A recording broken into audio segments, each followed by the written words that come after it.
বন্ধু কদিন ধরে ভালো লাগছে না, একটা টার্লফ্রেন্ডও নাই। আমার তো গার্লফ্রেন্ড আছে, আমার কোনো টেনশন নেই। তুই তো একদম ভালো বাতাই মাল। কিরে রুদ্র, তোর অবস্থা বল। আর বলিস না, ফেসবুকে একটা পটাইছিলাম, তাও কেটে গেল। ওটা তোমার ফেক আইডি ছিল। কয়দিন রিস্ক করে যাচ্ছিস না কেন রে? কেমন করে যাব, মনে শান্তি নাই।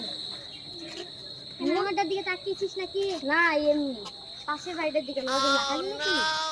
বন্ধু তোর গার্লফ্রেন্ডের নাম্বারটা দিস তো, তোকে বললাম না আমারটা কেটে বেরিয়েছে। চ দুজন মিলেই তাহলে পটাবো। তাহলে আমরা কি করব? ফিডার ভাবি, ফিডার খাবার পটিয়ে দেখাবো। ঠিক আছে পটিয়ে দেখা।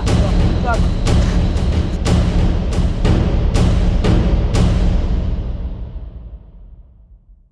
বন্ধু শুন, যদি টাইম আর নীরব আমাদেরকে চ্যালেঞ্জ করছে, তাহলে আমাদেরকে সেরা সুন্দরীকে পটাতে হবে। চল মহিলাকে কলেজের গেটে গেটে ঘুরে বেড়াই। চ ঘুরে বেড়াই আজকে। বন্ধুরা বন্ধুকে অপমান করলো। এটা তো খেয়ে বাবা অপমান করলো।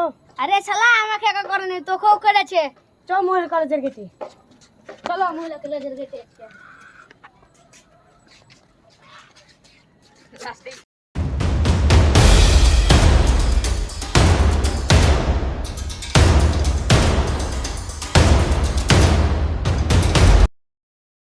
শুন, যারা এই কলেজের মধ্যে ঢুকবে, মায়েরা পাহাড়টা ভেঙে দিবি। হ্যাঁ ভাই, হ্যাঁ ভাই, ভাঙবো।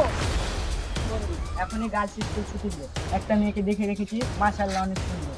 শুন, যার দিকে একা তাকাবে তার হবে আগে। ঠিক আছে বন্ধু, এপারে একটা মেয়ে আসবে দেখতে, মাশাআল্লাহ, ওকে পটাতে হবে।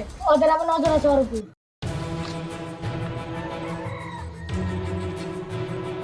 শালা জেরা সিয়াম আছে, চল কাটে বলি।